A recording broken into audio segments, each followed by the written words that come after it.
మహిమ గడియలు అను మా ఆధ్యాత్మిక కార్యక్రమమునకు మిమ్మలను ప్రేమతో ఆహ్వానిస్తున్నాము.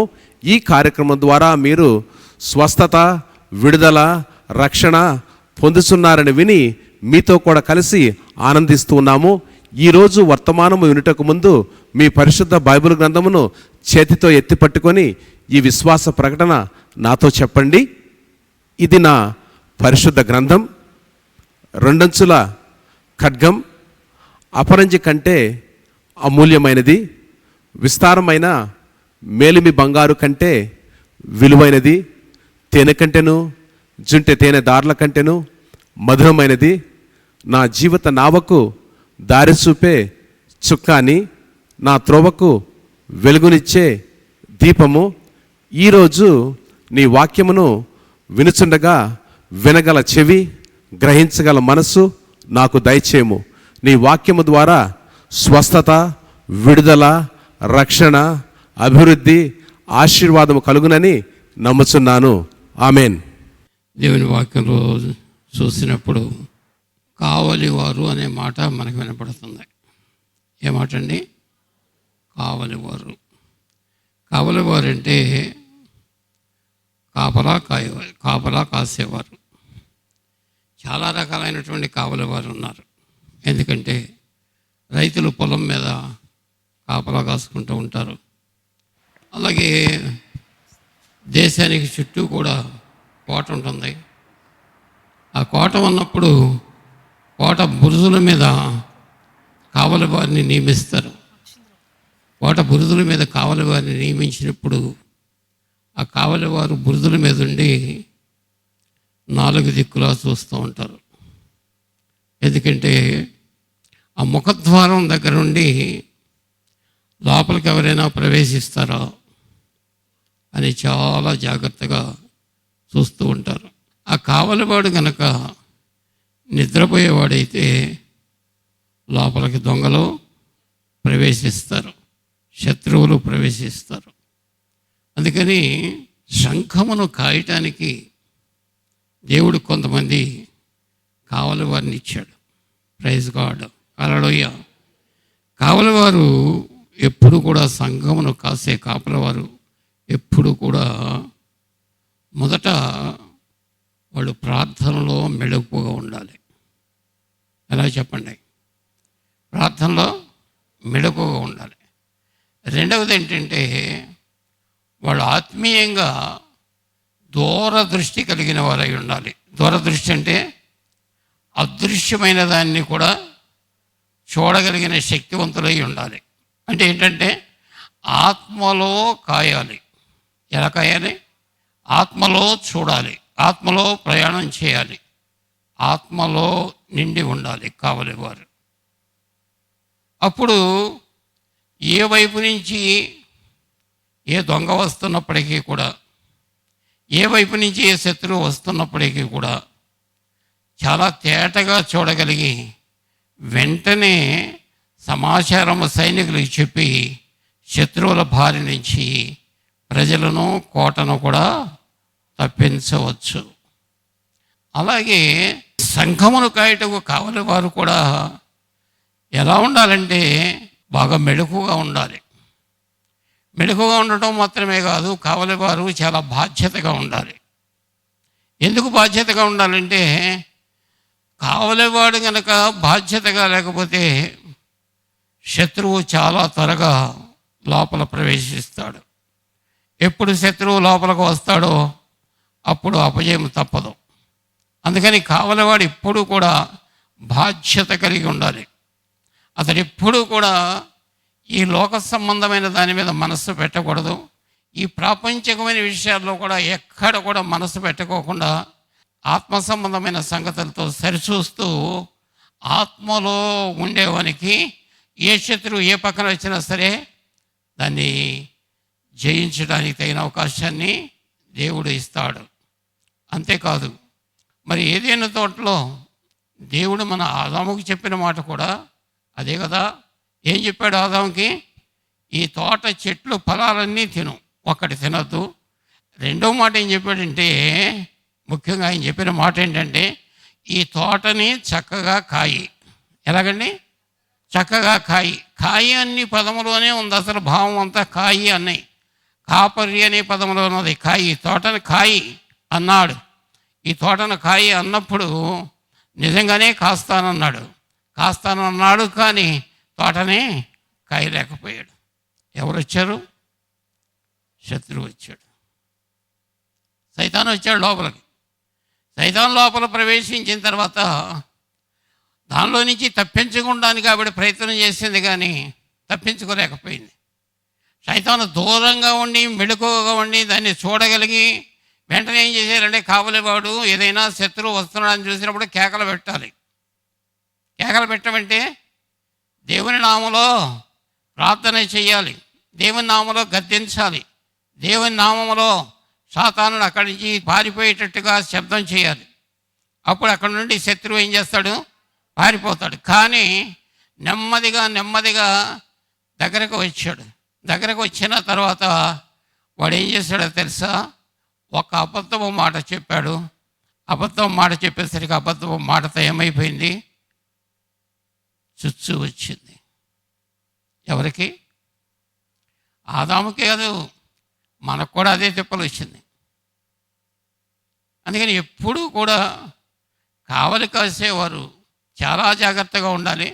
అందుకని సంఘములో నమ్మకమైనటువంటి వారు కొంతమంది దేవుని మందిరమును కాయటానికి, దేవుని సంఘమును కాయటానికి కొంతమంది ప్రవక్తలని, కొంతమంది బోధకులని, కొంతమంది విశ్వాసుల్ని, ఆత్మ సంబంధమైన కృపావరణలు కలిగిన వారిని దేవుడు ఏర్పాటు చేసుకుంటాడు.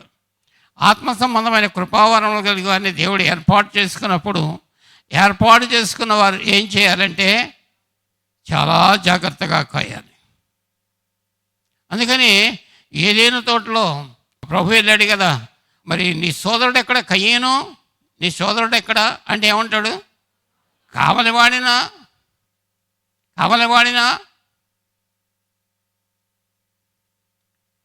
అందుకని మనం ఎంత మెళకువగా ఉంటే, ఎంత జాగ్రత్తగా ఉంటే మన జీవితంలో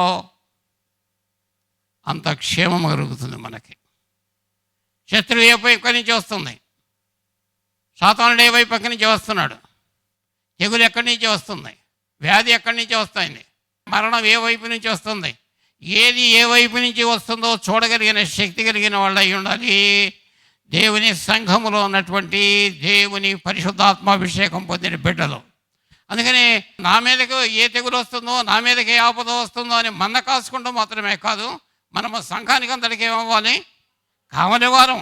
సంఘాన్ని గురించి కనిపెట్టుకుని ప్రార్థన చేయాలి. సంఘాన్ని గురించి, సంఘ క్షేమం గురించి ప్రార్థన చేయాలి. ఒక్కరోజు కాదు, 2 రోజులు కాదు, ఎడతెగ ప్రార్థన చేస్తూనే ఉండాలి సంఘాన్ని గురించి. అలా సంఘాన్ని గురించి ప్రార్థన చేసినప్పుడు సంఘ దర్శనం నెరవేరుతుంది. రెండవది, సంఘ దర్శనం నెరవేరడం కాకుండా సంఘం మీదకి రావాల్సినటువంటి సైతాను ప్రభావాన్ని కానీ, వ్యాధి కానీ, తెగులు కానీ, ఉపద్రవం కానీ, ఏదైనా సంఘం మీదకి రావాల్సిన ప్రభావాలన్నింటినీ కూడా మనం ఏం చేయగలుగుతామంటే అడ్డుకోగలుగుతాం. అది లేకపోతే సంఘంలో ఏముంటాయో తెలుసా? క్రూరమైన తోడేళ్ళు వస్తాయి.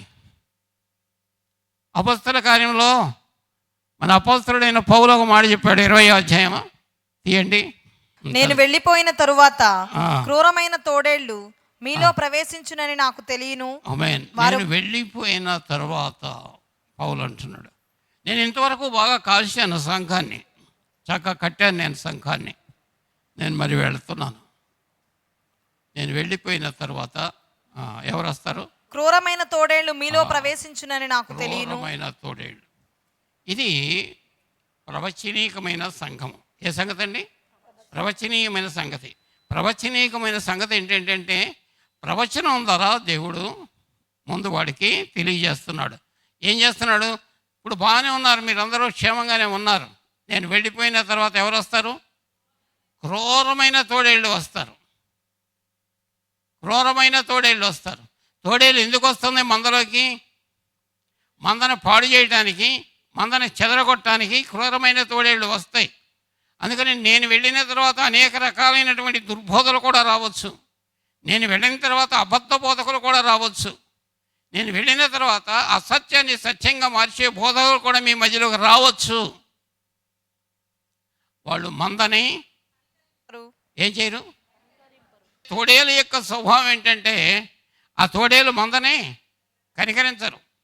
ఎందుకంటే తోడేలు ఎప్పుడూ కూడా ఆ మందమే యొక్క రక్తం త్రాగుదాం లేకపోతే ప్రాణం తీద్దామని ఉంటుంది, కానీ మంద మీద కనికరం ఎందుకుంటే తోడేలుకి.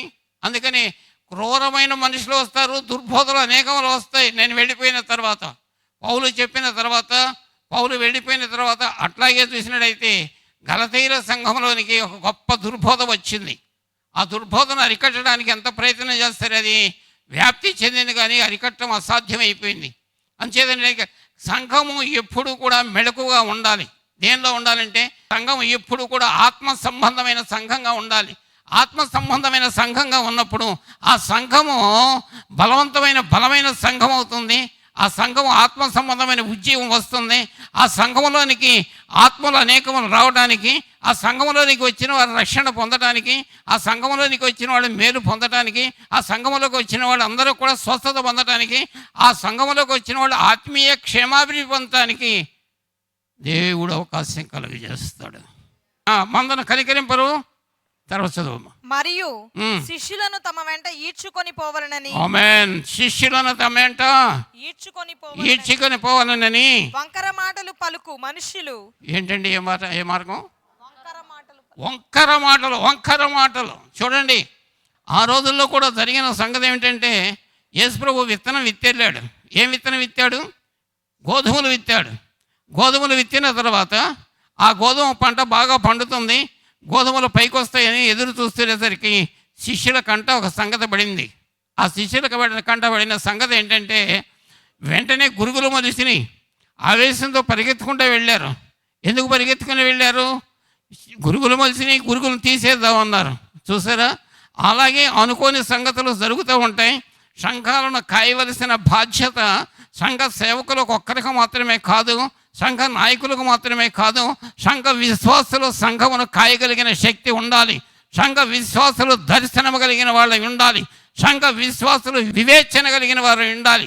సంఘ విశ్వాసులు ఎప్పుడు కూడా ఆత్మలో చూడగలిగిన వాళ్ళు, ఆత్మలో ప్రయాణం చేయగలిగిన వాళ్ళు, ఆత్మ ద్వారా ఏం జరుగుతుంది, ఏమొస్తుంది, ఏ కీడు వస్తుంది, ఏ ఉపద్రవం వస్తుంది, ఏ హానిక చేసే శైతానులు వస్తున్నాడు, లేకపోతే ఏ దుర్బోధ వస్తుందని చాలా చక్కగా జాగ్రత్తగా మనము చూసుకోవలసిన వరకు ఉన్నాం. అందుకనే కావలివాడు సరిగా లేకపోతే సంఘములో దేవుడు మిమ్మల్ని కొంతమందిని కావలివారుగా నియమించారు. వాళ్ళు రేయింపగలు విశ్రమించరు. వారు ఏం చేస్తారండి? బురుదుల మీద కూర్చొని చూస్తూనే ఉంటారు. నాలుగు దిక్కులో చూస్తూనే ఉంటారు. నాలుగు దిక్కులు ఎందుకు చూస్తారంటే ఏ శత్రువు వస్తాడో, ఎవరు వస్తారో హాని చేసేవాళ్ళు, ఏ దుర్బోధ వస్తుందో, ఏమొస్తుందో, సంఘాన్ని పాడు చేసేది ఏమొస్తుందో అన్నాడు కదా పరమగీతం గ్రంథంలో. సంఘము ద్రాక్ష తోట పూతబట్టి ఉన్నది, దాన్ని పాడు చేసే గుంట నక్కలు వస్తాయి. పూతబట్టినప్పటి నుంచి కూడా సంఘం ప్రమాదమును ఎదుర్కొంటుంది. పూతబట్టినప్పుడే కూడా సంఘము సాతాను దృష్టిలో పడుతుంది, సంఘము లోకం దృష్టిలో పడుతుంది, సంఘము ఇతరుల దృష్టిలోకి వెళుతుంది. ఫలించే సంఘమే ఇతరుల దృష్టిలోకి వెళ్ళండి. ఫలించని సంఘము చుట్టూ ఎవరు కూడా రారు. ఎందుకు వస్తాయి? ఫలాలు పాడు చేయాలని, పంటను పాడు చేయాలని, పంటను శ్రేష్టమైనటువంటి వనరులన్నీ పాడు చేయాలని సాతానుడు వెతుకుతూనే ఉంటాడు. కనుక ఏదో మనం కాసేపు ప్రార్థన చేసుకుందాం, వెళ్ళిపోదాం, మళ్ళీ ఆదివారం ప్రార్థనకు వద్దాం. కావలివాడి ఉద్దేశం అది కాదు. కావలివాడు రేయనక పగలనక విశ్రమించక, అది ఎండైనా, అది వానైనా, అది శ్రమైనా, అది కష్టమైనా, అది నష్టమైనా సరే కావలివాడు తన ప్రాణము కంటే తన సంఘమును ఎక్కువగా ప్రేమించి సంఘము కొరకు ప్రాణం పెట్ట సిద్ధమైనటువంటి కావలివారు కావాలి ఈ రోజున మనకు మాత్రం మనం ప్రార్థన చేసుకోవడం మాత్రమే కాదు, మనకు మాత్రం మనం విజ్ఞాపన చేసుకోవడం కాదు, సంఘము కొరకు ప్రాణం పెట్టాలి. అరణ్య ప్రదేశంలో దావీదు గొర్రెలను కాస్తున్నప్పుడు ఒక రోజున సింహం వచ్చింది, ఒక రోజున ఎలుగుబంటి వచ్చింది, మూడవ రోజు ఏమొచ్చింది? దేవునికి స్తోత్రం, అడవి జంతువుల్లో రకరకాలైన జంతువులు దూరం నుండి వాసన చూస్తాయి. సింహం ఎలా దాడి చేస్తుందో తెలుసా? దానికి చాలా కన్ను చాలా తేటగా కనబడుతుంది. రెండవది ఏంటో తెలుసా, ఎక్కడ లేడి ఉందో, ఎక్కడ ఆహారం ఉందో దాని గురించిన వాసన చాలా తొందరగా పసిగట్టేస్తుంది. వాసన చూసి దాని వెంబడి ప్రయాణం చేస్తుంది. అలాగే గొర్రెలను పాడు చేయడానికి వచ్చే తోడేళ్ళు కూడా అదే రూపంగా ప్రయాణం చేస్తూనే ఉంటాయి. అయితే దావీదు ద్వారము దగ్గరే ఉన్నాడు. ద్వారం దగ్గరే ఉన్నప్పుడు దావీదు ఏం చేశాడో తెలుసా? ద్వారం దగ్గర ఉన్న దావీదు ఒక్కసారి ఆ ఎలుక బంటిని ఏం చేశాడు? చీల్చి పారేశాడు. సింహాన్ని ఏం చేశాడు? చీల్చేశాడు. శత్రు బలము, అడవి మృగాలు అతని ముందు ఏమైపోయినాయి? చిత్తుగా ఓడిపోయినాయి. అడవి మృగాలు చిత్తుగా ఓడిపోయినాయి. ఒకవేళ దావీదు బలహీనుడై ఆ ద్వారం దగ్గర నిద్రపోయినట్టయితే గొర్రెల మంద ఏమయ్యేది? చెదిరిపోయేది. గొర్రెలకు హాని కలిగేది. గొర్రెలను చీల్చివేసేది. గొర్రెల ప్రాణం తీసేది శత్రువులు. అందుకనే ఎవరికి వారే మీ ఇంటిని కాసుకోవలసిన బాధ్యత నీ మీద ఉన్నది. నీ పిల్లల మీదకి ఏదో వస్తుంది, నీ కుటుంబం మీదకి ఏ శ్రమ వస్తుంది, నీ మీదకి ఏదేం వస్తుంది, ఏ దరిద్రం వస్తుంది, నేను ఏ సాతాను శోధిస్తుంది, నీ పిల్లలను ఏ సాతాను శోధిస్తుంది, ఏ వ్యాధి రాబోతున్నది, ఏ దేన్ని ఎదుర్కోవాల్సి వస్తుందని నీ మెళుకువగా ఉంటే దేవుడు నీకు దాన్ని బయలుపరుస్తాడు. అందుకని నీ ఇంటిని నీవు కట్టుకోలేకపోతే నీ సంఘాన్ని ఎలా కడతావు? మొట్టమొదటి నిన్ను నీవు కాసుకో. రెండవది నీ ఇంటిని కాసుకో. మూడవది సంఘాన్ని కాసుకో. ఈ బాధ్యతలు ఎవరికి అప్పగించాడు? కావలి వారికి అప్పగించాడు. మరి మీరు కావలి వారు కారా? మరి కాస్తున్నారా? చూస్తున్నారా? దేవుని ఆత్మ ప్రవేశం సంఘములో ఉంటుందా? దేవుని ఆత్మ ప్రవేశం నీ ఇంట్లో ఉంటుందా? అది దాన్ని కూడా నువ్వు చూసుకోవాల్సిందే. దేవుని ఆత్మ సంచారం నీ ఇంట్లో జరుగుతుందా? నీ పిల్లల్లో దేవుని ఆత్మ సంచారం జరుగుతుందా? నీ కుటుంబ బిడ్డల్లో దేవుని ఆత్మ సంచారం జరుగుతుందా? నీ కుటుంబ బిడ్డలందరూ కూడా యేసుక్రీస్తు ప్రభువు వారు చూపించినట్లుగా ఐక్యత కలిగి ఉంటున్నారా? ప్రేమ కలిగి ఉంటున్నారా? ఎవరి బాధ్యత? కుటుంబం యొక్క యజమానుల యొక్క బాధ్యత, తల్లిదండ్రుల బాధ్యత.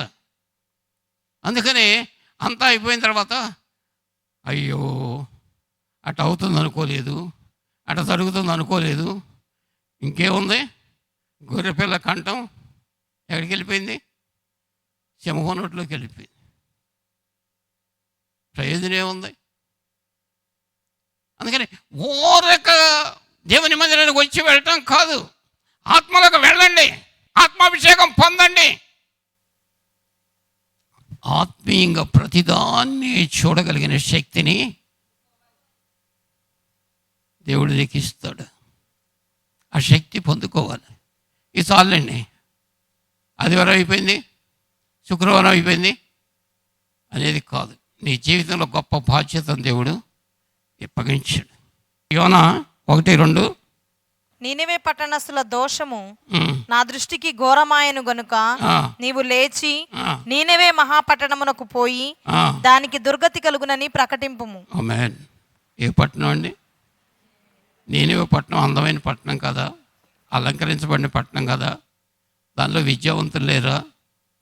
దాంతో ఎన్నో రంగాలైన అందచందాలు ఐశ్వర్యాలు ఎన్ని ఉన్నాయో ఆ పట్టణంలో చాలా ఉన్నాయి. కానీ ఎన్ని పట్టణంలో ఉన్నా, ఏది ఆ పట్టణంలో ఉన్నా సరే, ఆ పట్టణానికి ఏది సంభవించబోతుందనేది ఆ పట్టణంలో వారికి ఎవరికి తెలియదు. వాళ్ళు ఏమనుకుంటున్నారు? నా ప్రాణమా, తినము, త్రాగుము, సుఖించము. ఇంకోటి వాళ్ళు ఏం ప్లాన్ చేస్తున్నారు? ఇంకా ఫలానా బొంబాయి పట్టణం లాగా ఉండాలి, లేకపోతే మద్రాసు పట్టణం లాగా ఉండాలి, లేకపోతే న్యూయార్క్ పట్టణం లాగా ఉండాలి, మన పట్టణాన్ని అభివృద్ధి చేసుకుందాం, మన పట్టణాన్ని విస్తరింపజేసుకుందాం, అంత గొప్ప పట్టణం కావాలనే ఆలోచన వారి హృదయాల్లో ఉన్నది. కానీ పట్టణం మీదకి ఏమి రాబోతుందనేది వాళ్ళకేం తెలుసండి? ఎన్ని అంగులున్నా, ఎన్ని అందచందాలున్నా, ఎన్ని భోగభాగ్యాలున్నా, ఎన్ని సిరి సంపదలున్నా సరే, ఆత్మ సంబంధమైన దృష్టి కలిగి ఆత్మ సంబంధముగా నీవు పట్టణాన్ని కాయటం కానీ, నీ సంఘాన్ని కాయటం కానీ, నీ ఇంటిని కాయటం కానీ నువ్వు సరిగా కాయకపోయినట్లయితే పక్కనే ప్రమాదం పొంచి ఉన్నది. పక్కనే ప్రమాదం పొంచి ఉన్నది. దేవుడు అంటున్నాడు, ఆ పట్టణపు భయంకరమైనటువంటి పరిస్థితిలో దానిలో పాపం కేకలు వేస్తుంది, రంకెలు వేస్తుంది, చెడుతనం విస్తరించిపోయింది. ఆ పట్టణంలో వారి స్థితి ఎలాంటి స్థితి? బహుఘోరమైన స్థితిలో ఉన్నారు. యోనాతో చెప్పారు. యోనాతో చెప్తే యోనా బయలుదేరి ఎక్కడికి వెళ్ళాడు? 1,20,000 మంది ఆత్మలను గురించి ఎవరు మాట్లాడుతున్నారు? దేవుడు మాట్లాడుతున్నాడు. ఇప్పుడు యోనాకి ఏ భారం రావాలి? వాడిని రక్షించే భారం రావాలి. వాడు శిక్షకు గురి అయిపోతున్నారు. వాడి మీద శాపం వస్తుందని, పాపం మీద దేవుని కోపం రేగుతుందని బైబిల్ చెబుతూనే ఉంటుంది. వాళ్ళకి శాపం వస్తుందని వాళ్ళు కూర్చున్నారు. వాళ్ళకి తెలియదు ఇంకా రేపు, ఎల్లుండి, ఇంకో రోజు, ఇంకో రోజు, ఇంకో రోజు, ముందున్న రోజు అని వారు లెక్కలు వేసుకుంటున్నారు. కానీ రేపేమి సంభవిస్తుందో అనేది వాళ్ళకి తెలియదు. ఎన్ని అందాలు, ఎన్ని సందాలు, ఎన్ని భోగాలు, ఎన్ని భాగ్యాలు, ఎన్ని సంపదలు ఉంటే ఏంటండి? మానవుని కన్నులు తెరవడకపోతే, మానవుడు దేవునితో తిరగకపోతే, నేను దేవుని దృష్టికి ఎలా ఉన్నానని మానవుడు ఆలోచించకపోతే ఎన్ని ఉంటే ఉందండి, మరుసటి రోజుకి ఏమైపోతాండి? మాయమైపోతాయి. మళ్ళీ కనబడం. నువ్వు నీనేవేకి వెళ్ళమన్నాడు. అయితే యోనా భయపడ్డాడు. కానీ దేవుడు యోనాను పంపించాడు. యోనాను పంపించినప్పుడు నీనేవే ప్రజలు ఎవరి మాట విన్నారు? యోనా మాట విన్నారు. దేవుడు యోనాతో చెప్పిన సంగతులు వెళ్ళి యోనా ప్రజలకు చెప్పాడు. ప్రజలకు చెప్పినప్పుడు విన్నారు. విన్న తర్వాత రాజు మొదలుకొని దరిద్రుల వరకు ఏం చేశారు? గోనె పట్ట. ఎన్నుండా కానీ క్రీస్తు యొక్క భక్తి, క్రీస్తు యొక్క శక్తి లేకపోతే ఈ లోకంలో ఏ మనుషుడు వర్తిల్లలేడు. అందుకనే మనము దేవునితో సహవాసం చేస్తున్నప్పుడు అలాంటి శ్రేష్టమైన భక్తిని మనం చేయవలసిన వారంగా ఉన్నాం. ప్రార్థన చేసుకుందాం. తలలో వంచండి ఒక్క నిమిషం.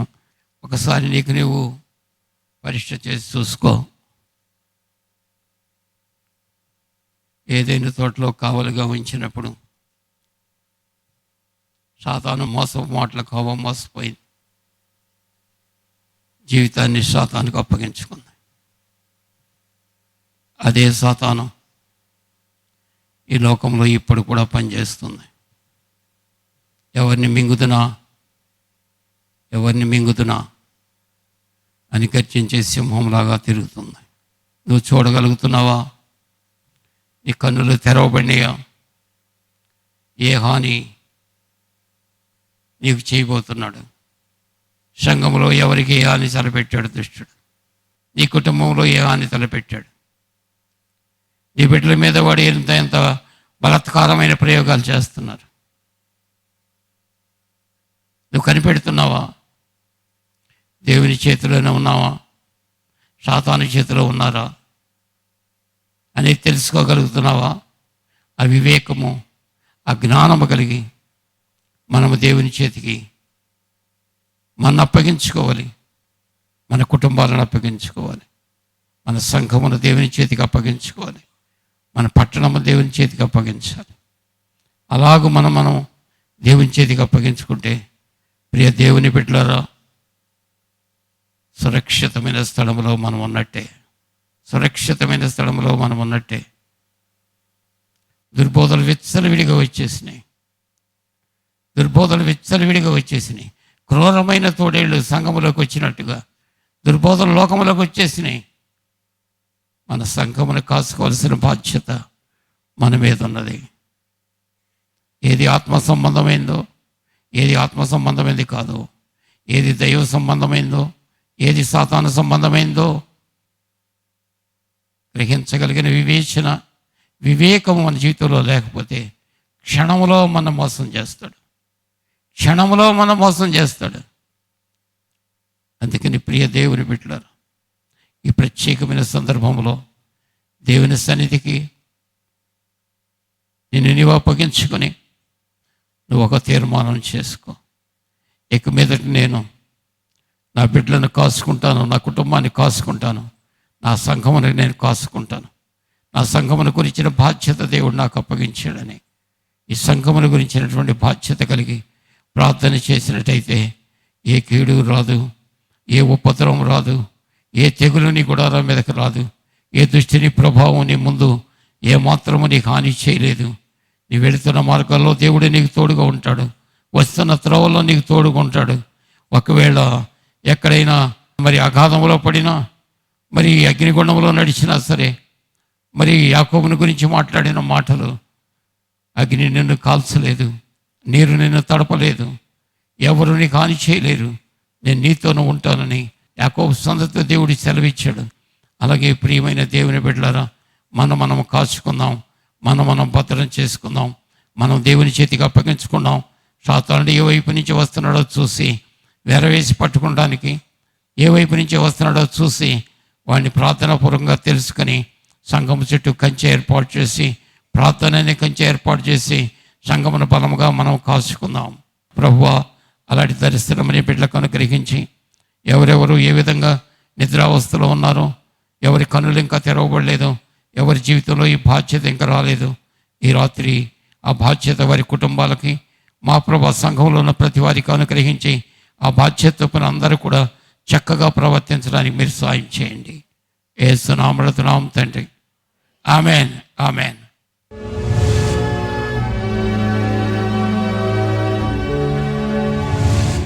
మరి ఈ మందిరంలో వాక్యం ద్వారా నేను నేర్చుకున్నది ఏంటి అంటే, ప్రతి దానికి కూడా దేవుని యొక్క నిబంధన, దేవుని యొక్క కట్టడ ఉంది. స్వస్థత పొందుకుంటే స్వస్థత కానుక దేవుని దగ్గరికి తీసుకొని రావటం నేర్చుకున్నాను. అంతేకాదు దశంభాగాల విషయాల్లో కూడా నమ్మకంగా ఉన్నప్పుడు దేవుడు ఆకాశవాకిళ్ళు విప్పుతానన్నట్లుగా దేవుడు అలాగే చేస్తున్నారు. మనకున్నటువంటి ఆర్థిక పరమైనటువంటి ఇబ్బందులు కలిగినప్పుడు గనక మనము దేవునికి ఇవ్వవలసింది గనక దాచిపెట్టినట్లయితే దాని ద్వారా వచ్చేటువంటి ఆశీర్వాదాన్ని మనం ఎంత మాత్రం కూడా పొందుకోలేము. మరి దేవునికి ఇవ్వవలసినటువంటి దశంభాగాలే కానివ్వండి, కృతజ్ఞత అర్పణలే కానివ్వండి, అవి మందిరానికి తీసుకుని వచ్చి దేవునికి అర్పించినప్పుడు దేవుని దగ్గర నుంచి తప్పకుండా మనం మేలుని చూస్తాము. ఇది నా జీవితంలో నేను అనుభవించాను. దీన్నే మీకు ఈరోజు సాక్ష్యంగా తెలియజేస్తున్నాను. మా ఆరాధన కార్యక్రమములు, ఇంగ్లీషు ఆరాధన ప్రతి ఆదివారము ఉదయము 6:45 జరుగును. తెలుగు ఆరాధన ప్రతి ఆదివారము ఉదయము 8:30 గంటలకు జరుగును. ఉపవాస ప్రార్థన ప్రతి శుక్రవారము సాయంత్రము 6:30 గంటలకు జరుగును. ఆపరేషన్ మాంగూస్ లేక పురుషుల ఉదయకాల ప్రార్థన ప్రతి బుధవారము ఉదయము 5 గంటలకు జరుగును. నైట్ ఆఫ్ మిరకల్స్ ప్రతి నెల 2వ శుక్రవారము సాయంత్రము 6:30 గంటలకు జరుగును. వ్యాపారవేత్తల సమావేశము ప్రతి నెల మొదటి ఆదివారము సాయంత్రము 6 గంటలకు జరుగును. ఈ కార్యక్రమంలో పాల్గొని అనేక మంది దీవించబడుతున్నారు. మీరు కూడా ఈ కార్యక్రమంలో పాల్గొని దేవుని యొక్క ఆశీర్వాదాలు పొందవాలని ప్రేమతో ఆహ్వానిస్తున్నాము. మీ ప్రార్థన అవసరతలు మాకు తెలియచేయండి. మీ కొరకు మా ప్రార్థనా శిఖరములో ప్రత్యేక ప్రార్థనలు చేయబడును. మా ఫోన్ నంబర్స్ 9494767633 మరి ఒక నంబర్ 9494767733. మా అడ్రస్ మెస్సయా ఫెలోషిప్, 100 అడుగుల రోడ్, ఆటోనగర్ గేట్, విజయవాడ. మరలా వచ్చే వారం ఇదే రోజున ఇదే సమయాన్న కలుసుకుందాం. దేవుడు మిమ్మల్ని సమృద్ధిగా దీవించుగాక.